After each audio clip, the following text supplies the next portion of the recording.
Picture perfect nightmare.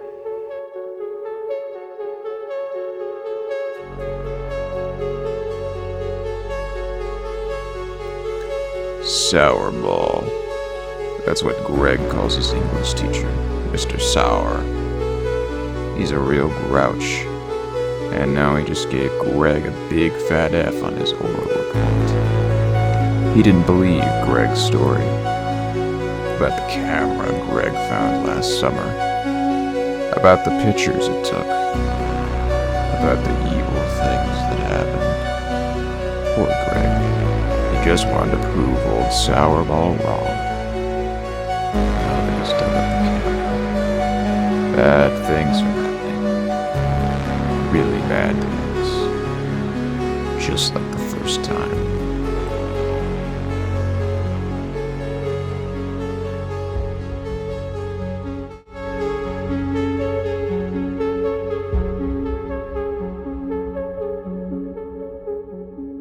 Welcome to Goosebumps Overviews, the show where we talk about Goosebump books and judge them on their merit.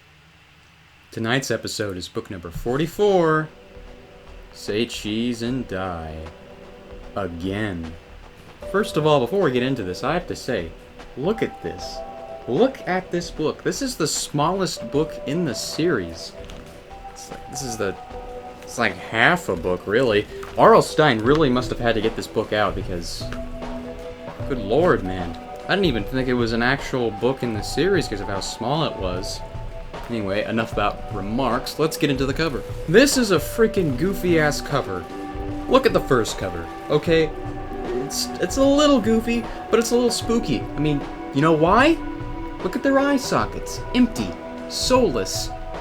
And I think it's the hair in the old one that made it really goofy.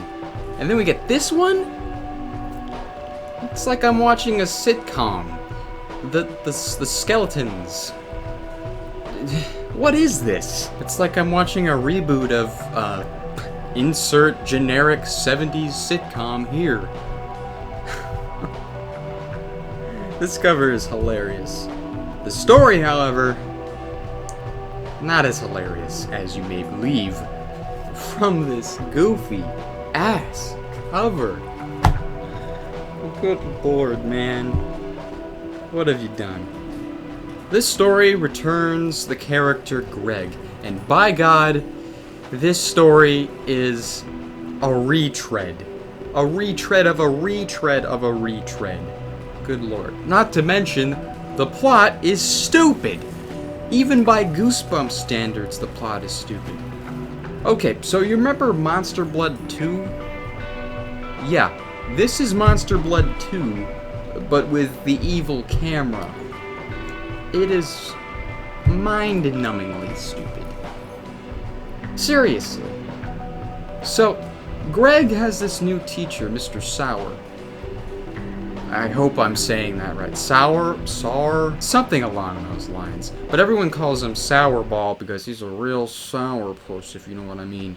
And this guy really is an asshole. Throughout this story, he does a few things that are pretty questionable.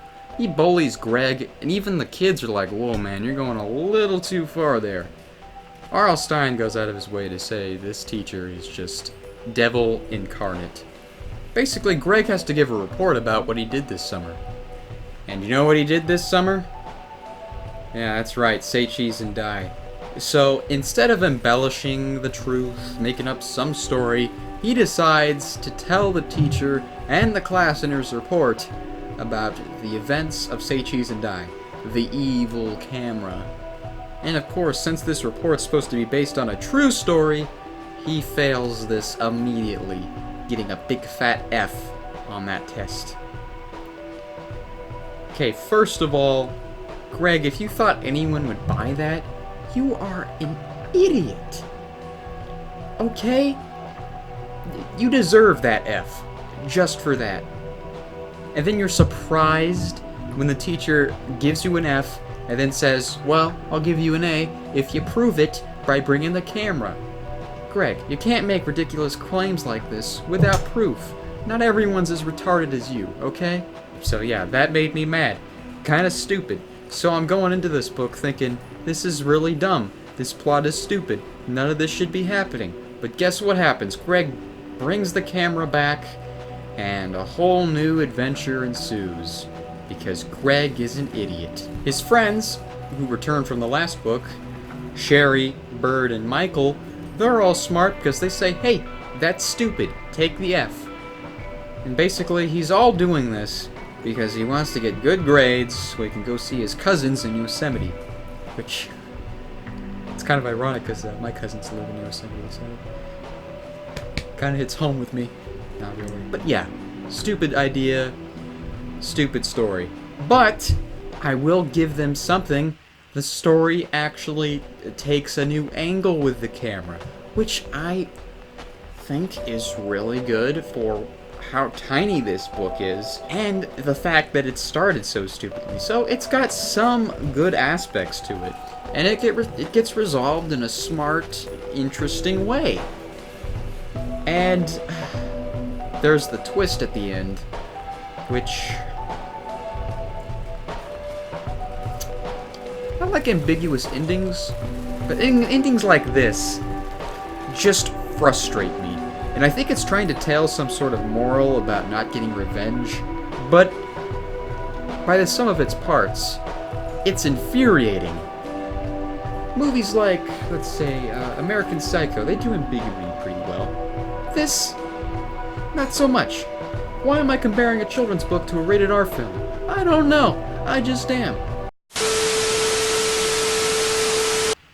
Okay, for spoilers, let's see. What happens? Okay, so, Greg gets really fat from the camera, and Sherry, when her picture is taken, yeah, by the way, Sherry gets her picture taken because of stupid reasons, accidents and stuff. Sherry gets her picture taken, and it comes out as a negative. So, Greg is gaining weight, and Sherry is losing weight. So it's kind of like Thinner, except, two things are happening at the same time. This only happens, let's say, about like halfway through the book. We had to deal with all the other stupidity that happens and, typical Goosebumps stuff of establishing the characters, which isn't needed, because we already know who Greg is, but whatever. At least this book's way shorter. But, let's see, they resolve this problem by reversing the process by making the negative picture a positive and making the positive picture a negative. I don't really know how I don't know camera terminology, I hope that's correct. But if it isn't, sue me. My problem with this, it is smart, kind of, but my problem with this is simply due to the fact that if you made the negative a positive and the positive a negative, wouldn't that just reverse the effects instead of stopping them completely? Wouldn't Greg become super skinny and Sherry become, well, extremely fat? I don't know, just a thought. Also, they don't rip up the photos, which I remember last time, they ripped up the photo of Sherry disappearing and she was okay. And they don't do it this time because they say they don't want to disappear completely, which I'm a little skeptical about. I feel like that was just thrown in and they jumped to this conclusion just so they could resolve this differently, which, I don't know. I guess if they ripped up the photos, we wouldn't have much of a story and much of a plot. Unless they lost the photos. That would be kind of interesting. And the ending, Greg wants to get revenge on Mr. Sauer for being an asshole to him. And he goes to take a photo of Mr. Sauer, but Mr. Sauer takes the camera from him and takes a photo of the whole class. And Greg's like, oh, I wonder what'll happen. And it ends. That is just infuriating to me. By all means. To rate this book, Say Cheese and Die Again is a big waste of time. It has some good ideas, which make me rate it a little higher than a 1, but the story in its parts is stupid and a rehash of Monster Blood 2. I give this a 3 out of 10. I wouldn't advise reading this. Even the episode is bad. Even the episode. Episodes of Goosebumps are usually really bad. This one, exceptionally bad. Except for the fact that the ending is way better in the episode. Hopefully, if we cover the episode, we'll talk about that. That ending gave me a good laugh. A good chuckle. But it abandons the moral of, I guess, seeking revenge is not normally a good thing. Anyway, guys, that's going to do it for my review of Say Cheese and Die Again. I hope you enjoyed. Like, subscribe, and make sure to stay tuned for next time when we cover book number 45, Ghost Camp. Have a scary